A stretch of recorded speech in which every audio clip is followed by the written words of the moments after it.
گەندەڵی و تاڵان و بڕۆی لە ڕادەبەدەر یان ئیفلاسی سیاسی و ئەخلاقی نیزامی کۆماری ئیسلامی. لە ئاکامی شەڕ و باڵباڵێنی باندەمافیایەکانی ناو حکوومەتی ئیسلامی بەشێکی بچووک لە گەندەڵی و تاڵان و بڕۆی دەسەڵاتداران و بەڕێوەبەرانی ئیسلامی ئاشکرا بووە کە تەنیا لووتکەی کێوێک لە دزیە هەرڕۆژە و بەردەوامەکان لە حکوومەتی ئیسلامیدا نیشان دەدات. گەندەڵی 3 ملیارد دلاری یان بە واتایەکی تر 92,000 ملیارد تمەنی شرکەتی فولادی مبارەکەی ئیسفەهان تەنیا نمونەیەکە لەو گەندەڵی و تاڵان و بڕە و عەزیمەی دامەزراوە و ئەو کەسانەی کە لە بەڕێوەبردنی شرکەتەکەدا دەخیلن. بە ئاشکرابوونی ئەم گەندەڵیە ملیارد دلاریە سەرجەم بەرپرسانی حکوومەتی کە زۆربەیان دەستیان هەیە لەم گەندەڵیەدا هەوڵ دەدەن خۆیان بێبەری بکەن و ڕەقیبە سیاسیەکانی خۆیان تاوانبار بناسێن و نیزامی ئیسلامی دەستپاک و ئەو گەندەڵیە زەبەڵا حەچکۆلە و کەمبایەخ نیشان بدەن. کۆتاییەکانی حوتوی ڕابردوو راپۆرتی لێکۆڵینەوە و هەڵسەنگاندن لە کارکردی 10 ساڵی ڕابردووی شرکەتی فولادی مبارەکەی ئیسپاهان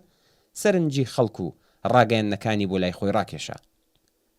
ڕێژەی پێشێلکاریەکان لەم شرکەتە گەورەیەدا پتر لە 92 ملیارد تمەن ڕاگەیاندراوە کە بەپێی نرخی ئێستا دەکاتە نزیکەی 3 ملیارد دلار. نێونەرانی مەجلس و بەرپرس و ئەندامانی دەوڵەتی 13هەم تاوانی ئەم گەندەڵی مێژوویە دەخەنە سەرشانی حەسەنی ڕوحانی و خۆیان لە هەر جۆرە تۆمەتێک بێبەری دەکەن. بەڕێوەبەری پێشووی مبارەکە لە ڕاگەاندراوێکدا دەڵێت دابەشکردنی ڕاند بەرهەمی حاصلی پەسەندکراوە و فەرمانەکانی بەرپرسانی بڕیاردەر بووە و ئەم ڕووداوە بۆ هەموو شرکەتەکان پێشاتووە. حەمید ڕەزا عەزیمیانیش دەڵێت یارمەتیەکانی شرکەتی فولادی مبارەکە کە لە ساڵەکانی 1397 تا 1400 بە پێی ڕازیبوون و لەسەر ئیزنی پشکدارەکان بە دام و دەستگا پەیوەندیدارەکان پەرداخکراوە و ئەگەر پوڵێکیش خراپێتە سەر حسابی ئوستاندار ئیمام جومعەکان و فەرماندەکانی سپا بە مەبەستی یارمەتی خێرخوازانە بووە.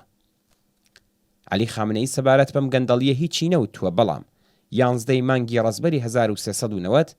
لە پەیوەند لەگەڵ پەروەندەی دزی 3000 ملیارد تمەنی لە بانکەکانی ئێران وێڕای ئاماژە بەوەی کە ڕاگەیاندنەکان نابێ ئەوەندە لەسەر ئەو بابەتە بڕۆن وتی هێندێک دایان هەوێ لەم ڕووداوە بۆ هێرشکردنە سەر بەرپرسان کەڵک وەربگرن.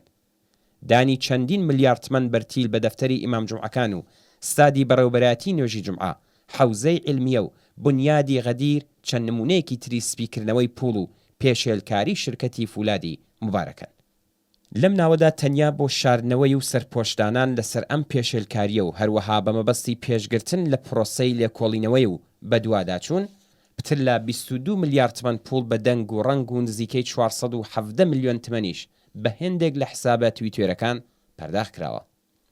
لە شەڕی دەسەڵاتی باندە حکوومەتیەکان بەشێک لە گەندەڵی و تاڵان و بڕەوی بێ ئەژماری دەسەڵاتداران و بەڕێوەبەرانی ئیسلامی شرکەتی مبارەکەی ئیسفەهان ئاشکرا بووە کە چەند نمونەیەکی بریتین لە پێشێلکاری 57,000 ملیارد تمەنی فولادی مبارەکەی ئیسفەهان لە بەشی بەرهەمهێنان و فرۆشتندا، دانی ڕاند بە سایپا و ئێران خۆدرۆ لە ڕێگای فرۆشتنی زیادەی پێداویستی و کەمتر لە نرخی بەرهەمەکان بەم شرکەتانە و فرۆشتنیان لە بازاری ئازاددا لەلایەن ئەم دوو شرکەتە خودرەسازیەوە، پێشێلکاری 26,000 ملیارد تمەنی لە گرێبەستەکاندا، پێشێلکاری 7,000 ملیاردی لە بەشی بە پرۆژەکردنی بورس بە مەبەستی بەدەستهێنانی قازانجی زۆرتر، پەرداختی حقوقی مانگانەی 60 ملیۆن تمەن بۆ ڕاوێژکارە خەیاڵیەکان لەلایەن بەڕێوەبەرانی خانەنشینکراوی فولادی مبارەکەوە، دامەزراندنی ڕاستپێردراوی 200 خانەنشینکراو لە فولادی مبارەکە و دانانیان وەک هەیئەتی بەڕێوەبەرایەتی شرکەتەکانی سەر بەو کەسانە لەلایەن بەرپرسانی دەوڵەتی و هێندێک لا نێونەرانی مەجلسەوە،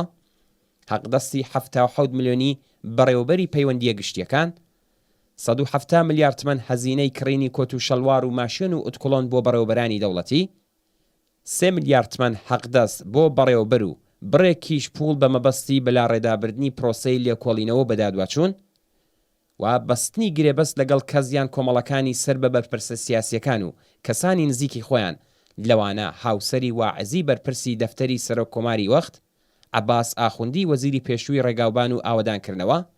قودرەتوڵڵا نەوروزی شارەداری پێشووی ئیسفەهان و هیتر لەو نمونانن. شرکەتی نێوەدەوڵەتی فولادی مبارەکەی ئیسفەهان ئەگەر چی بەڕواڵەت بە تایبەتی کراوە، بەڵام کارگێڕانی دەوڵەتی لەوانە کەسانی وەک ڕەزم حسەینی وەزیری ئەو کاتی سەنعەت و مەعدەن و تجارەتەوە بگرە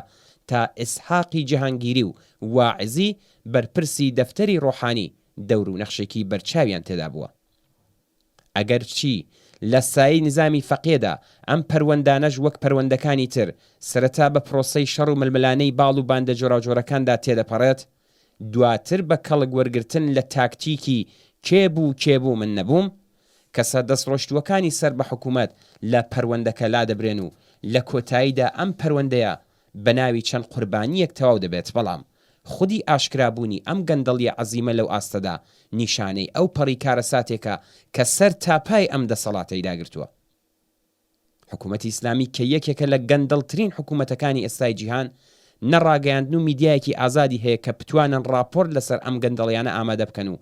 نە سیستمێکی قەزایی سربەخۆی هەیە کە بتوانێت بەبێ دەستێوەردان لە باندە گەندەڵە حکومیەکان و بەڕێوەبەران و بەرپرسانی حکوومەتی لێکۆڵینەوە بکات. بانەوە 2,000 ملیار تمەن کە گەندەڵیەکی لە قاودراوی شرکەتێکە دەکرێت بۆ ماوەیەکی دیاریکرا و حەقدەستی معەلیمانی وڵات، ژیانی خانەنشینکراوان و حەقدەستە دواکەوتووەکانی کرێکارانی پێدابین بکرێت.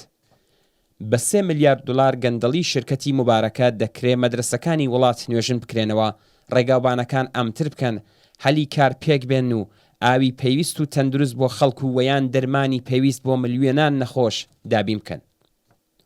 حکوومەتی دز و گەندەڵی ئیسلامی بۆتە ناوەندێکی بەرهەمهێنانی گەندەڵی و گەندەڵکار. پێویستە ئەم نیزامە گەندەڵە بەسەر ڕێبەران و بەرپرسانی دز و شاڵەتانیدا بڕوخێندرێت.